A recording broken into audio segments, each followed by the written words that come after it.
Hello, welcome to Lewes.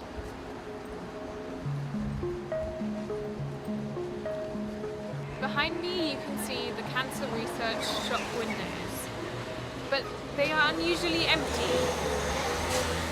Any other year you would be seeing Leslie Hills painting right here. She is painting the people of Lewes. They are many recognizable faces. Today we're speaking to one of these people behind the paintings. My name is Tony Kalume, but most people call me Anthony Kalume. That's what my mom used to call me. So I am actually one of the few people from Lewes who have been working with the police around hate crime. So we've been, when I say we, it's Diversity Lewes is a group that was formed 10 years ago. And we were actually concerned about the level of racism within the town. So we managed to get a few people who were really up for a challenge. So we started this group knowing that it's not going to be easy. And most people were saying Lewes is not a racist town. And some people are saying, oh yes, Lewes is a racist town. So we had polarity. So we managed to get people to come over and have a meeting at the Pelham House. And we called it Have Your Say. So we got people together and we managed to get an Eventbrite event where you had to get your emails. So from that emails, we got a mailing list. So from that mailing list, we had a meeting where everybody brainstormed and said, oh, we need more talks about cultural things. Some people say, oh, we just need somewhere to have fun, venue, to have music, food, fashion. So what happened is we had different ideas. People came with, let's celebrate Black History Month. So we managed to have an international soup festival where everybody came with soup from all over the world.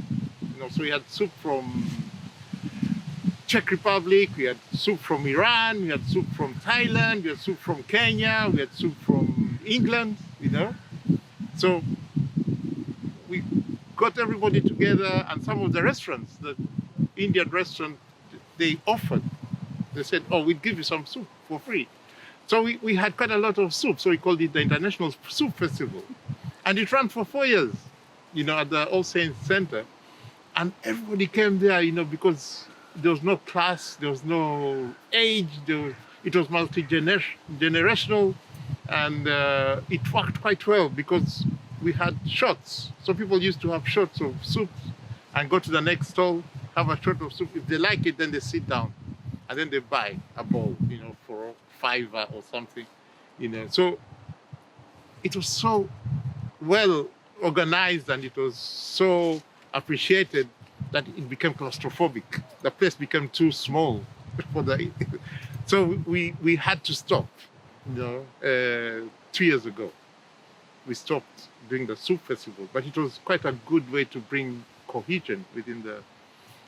So we've been doing events like in the restaurants, people want some music. So we've been doing that. And then Leslie knows what I do because I did a vigil for George Floyd in June when George Floyd was murdered in Minneapolis. And it was just for members of Diversity Lewes. So I thought maybe 30 people will come. You put an event on Facebook and, yeah, I'm going. It was like, oh, only 12 people said they're going, so it's okay. So I went there, got the photograph of George Floyd. I just magnified it big. So I was walking down the street with it. And then suddenly I see all these people you know, because I told everybody to dress in black. I was looking everywhere. Wow. You know, I look, there are so many people, and there were like more than 5,000 people turned up, you know? And I was like, what? So what we did, I had anticipated something like that, but I didn't expect so many. So I had stewards. Some of the members were high vis and started giving them physical distance. So it went all the way up to the court. You know, the court, and then some of it spilled down to the Session Street here in Lewes. So it was such a occasion, you know. And then what we did, we had 8 minutes of silence, you know, and 48 seconds, just because that's how long that somebody stayed on somebody's knee and died, you know. So we did that for 8 minutes, which was quite a long time, but it was quite short.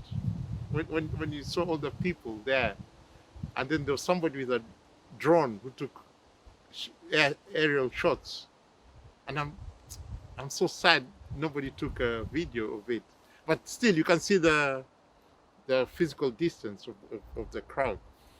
So yeah, we've been doing events like that. We've been working with the police around hate crime. We've been working with the schools, going to assemblies and speaking about your identity and where you come from, you know, just to get people to know that we are all the same. Racism is something that you learn and you can unlearn. So, and I've been working also with universities, you know, doing, you know, work with the Heritage Lottery Fund. We got some funding from the Heritage Lottery Fund. So we've been working with the museums, Royal Pavilion Museums, and we did an exhibition called Fashion Cities Africa, which brought designers from North Africa, which is Casablanca, and then South Africa, Johannesburg. Then we got people from the West, Lagos, and then from the East, Nairobi. And we brought all their fashion to Brighton Museum. And people came even from America just to see it, because it has never been done like that before. You know, everybody thinks, oh, people dress in Africa in skins, or they dress in, you know. So when they saw contemporary, you know, artists, who even Beyonce and all these Rihanna actually wear their you know, designs, it was amazing, you know. So it was contemporary African city fashion, you know. So it was a different look at people, and seeing that our main aim is to celebrate our differences. That's what we do. I think that's what Leslie liked about it. When did Leslie paint you? Actually, we met in December last year, and she said, there's a competition in January, I want to enter, and I need you I need to take your portrait of you. So I said, okay, fine. So I sent her some pictures. She said, no, I don't want it like that. You know, I want it like this. I said, okay, then take a picture then. So she took a picture of the way she wanted, because I'd given her a full, I said, no, I just want your face, but looking that side. So she came and took a picture of me, and that was in December. And then she said the competition is in January. So I don't know if she submitted it or not, because I haven't seen her for quite a while because of the pandemic.